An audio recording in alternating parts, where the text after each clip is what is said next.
Now she knows what she lost. Stoicism Part 1. There was a time when she thought he'd always be there. A time when she believed love meant possession, not presence. She believed attention was proof, and silence was punishment.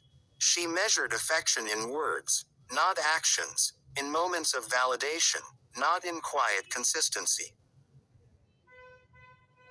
But that was before she understood what it meant to lose something that cannot be replaced. He wasn't perfect. He never tried to be, but he was steady, like a calm sea under a stormy sky. While she searched for excitement, he offered peace. While she chased validation from others, he offered understanding.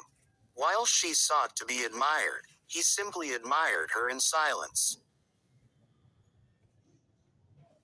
But silence, to the untrained heart, feels like absence. And absence, to the ungrateful mind, feels like neglect. She left, not suddenly, but slowly. Through small acts of withdrawal, unanswered messages, delayed replies, postponed meetings. She convinced herself she deserved more, not realizing that more often means more distraction, more noise, more emptiness. And when she finally walked away, he didn't beg. He didn't plead. He didn't chase. He simply said, "May peace be with you." That was the first lesson. A Stoic heart does not chase what chooses to walk away. Marcus Aurelius once wrote, "If it is not right, do not do it. If it is not true, do not say it." He lived by that, quietly, calmly, with no resentment. Because the Stoic knows, to lose someone who cannot see your value is not a loss, it is release. But she didn't understand that then. At first, the freedom felt exhilarating. The world felt wide again, full of new faces, new attention, new possibilities. She laughed louder, posted more, filled her time with noise and movement. Yet deep within, an emptiness began to echo. It was subtle, a silence between conversations, a hollow pause after laughter. She didn't know it yet, but that silence wasn't loneliness. It was the echo of what she had taken for granted, his peace. For a while, she mistook distraction for healing. But the mind, when untrained, always seeks escape. Seneca once wrote, "He who suffers before it is necessary, suffers more than necessary." And so she suffered, not from heartbreak, but from the weight of her own restlessness. He, on the other hand, found stillness. He poured his energy into the things he could control, his craft, his thoughts, his discipline. He practiced what Epictetus taught. Don't explain your philosophy. Embody it. He didn't post quotes about peace. He became peace. Weeks turned into months. She would see him sometimes, online, distant, unbothered. His silence spoke louder than words ever could. He wasn't cold, he was free. And that realization began to sting. Because it's one thing to lose someone, it's another to realize they never needed you to begin with. She began to remember the little things, the patience, the listening, the quiet strength. And for the first time, she understood that peace is not boring. Peace is power. Now, she knows what she lost. But this isn't just her story. It's a mirror for all of us. How often do we walk away from what nourishes us, chasing what excites us? How often do we trade peace for noise, love for attention, purpose for comfort? The Stoics remind us, everything external is temporary. People, approval, possessions, all fade. What remains is the strength within. So when someone walks away from you, don't chase. Don't beg. Don't try to prove your worth. Let them go. Let time and silence reveal the truth. Because sometimes, silence is not absence, it's transformation. And if you're listening to this, remember, your value doesn't decrease because someone failed to see it. It increases when you stop trying to prove it. Stay strong. Stay calm. Stay grounded in your inner citadel. If this message touched you, subscribe to the Inner Citadel for more Stoic wisdom, lessons that strengthen the soul and guide the mind. Part 2. The first sign of regret is silence. Not the kind that comes from peace, but the kind that comes from realization, the moment you see what was once clear but ignored. She began to see him differently, not through messages or memories, but through absence. The mind does something strange when it loses what it took for granted. It amplifies what once felt ordinary. Every routine, every small act of care, now felt sacred. Every simple word he once said now carried a weight she never noticed. She would scroll through old photos and see what she had missed. The look in his eyes when he listened, the calm patience in his tone. He was not trying to impress her. He was trying to understand her.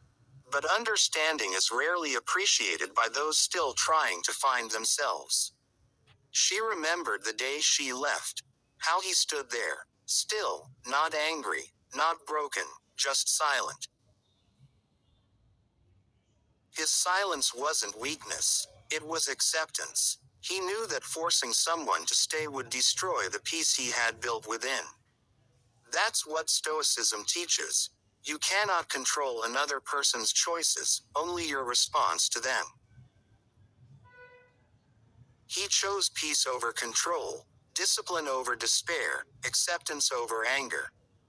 And now, months later, she finally saw the strength in that.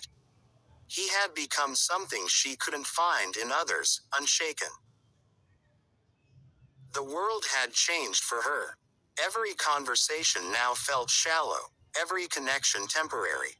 She had mistaken noise for love, and now the silence she once feared was all she could hear. It was during one of those quiet nights, the kind that stretches into reflection, that she whispered to herself, "I shouldn't have left." But life moves in one direction. The past is not a place to live, it's a lesson to learn from. Marcus Aurelius once said, "You have power over your mind, not outside events." Realize this, and you will find strength. She began to read more, searching for meaning in the words of ancient minds. She found comfort in Epictetus' words, "It's not what happens to you, but how you react to it that matters." Slowly, she started to understand. He wasn't just strong because he moved on. He was strong because he refused to be bitter. Bitterness is the soul's confession of dependence. It's saying, "I needed you to be okay." But he didn't. He wished her peace and meant it now. She was learning to wish herself peace, the kind he once tried to share with her. Still, the heart has its own memory. It replays the warmth it once felt and the moments it once ignored. She would see him sometimes, not in person, but in reflections of what he represented. The man at the cafe quietly reading, the stranger who smiled with calm confidence, the quiet faces in the crowd who didn't chase validation. That's when she realized, she didn't just lose him. She lost her mirror, the reflection of who she could have become beside him. And that realization burns deeper than heartbreak. But pain, when faced with wisdom, becomes a teacher. Seneca said, "Difficulties strengthen the mind, as labor does the body." And so, she began to grow. Slowly, quietly, painfully. She stopped seeking attention and started seeking purpose. She stopped trying to fill the silence and started to listen to it. She learned that solitude isn't loneliness, it's strength in disguise. Meanwhile, he continued on his path. Disciplined, detached, grounded. His peace no longer depended on the presence of anyone. He became a fortress, a living reflection of Stoicism itself, unmoved by praise, untouched by rejection. But here's the irony. The moment she truly understood his worth, she also understood why he would never return. Because when you finally become who someone always wanted you to be, they've already outgrown the need to wait for you. That's the bittersweet truth of awakening. She once thought love was about holding on, now she knew love.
In its truest form, is about letting go, because to love someone in a Stoic way means to love without ownership, to care without attachment, and to wish them peace even when you're no longer part of their story.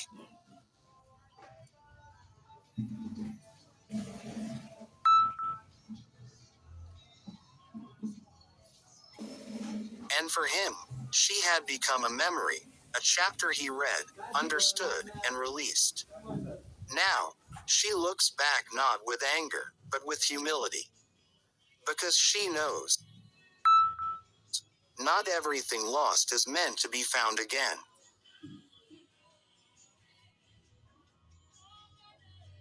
Some things are meant to teach us what not to lose next time. If you're listening to this, remember, regret is not punishment. It's awakening. Let it shape you, not shame you.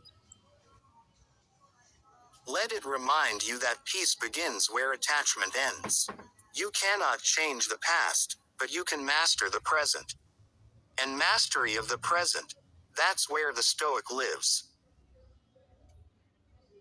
So don't chase what's gone. Don't wish for what's lost.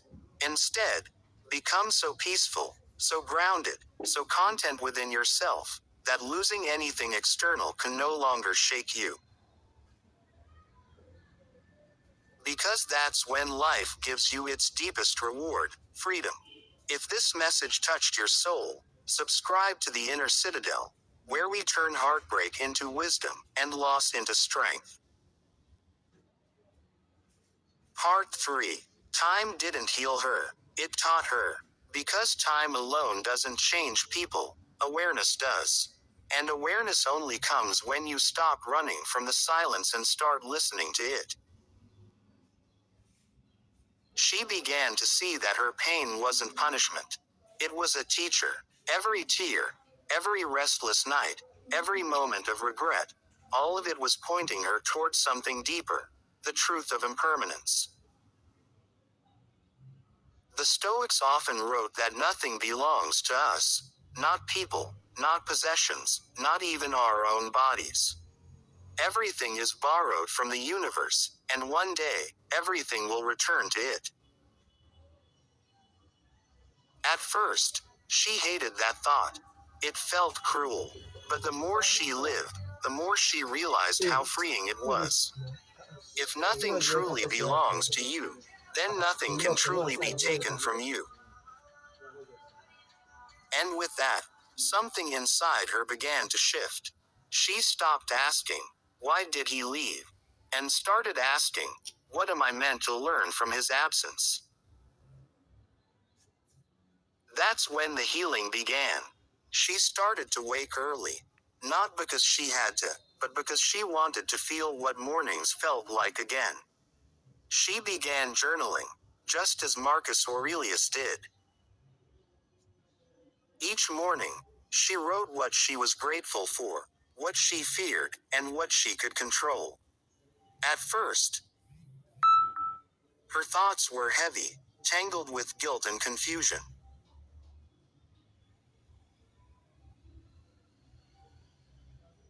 But slowly, the pages became clearer. Her words began to sound like someone else, calmer,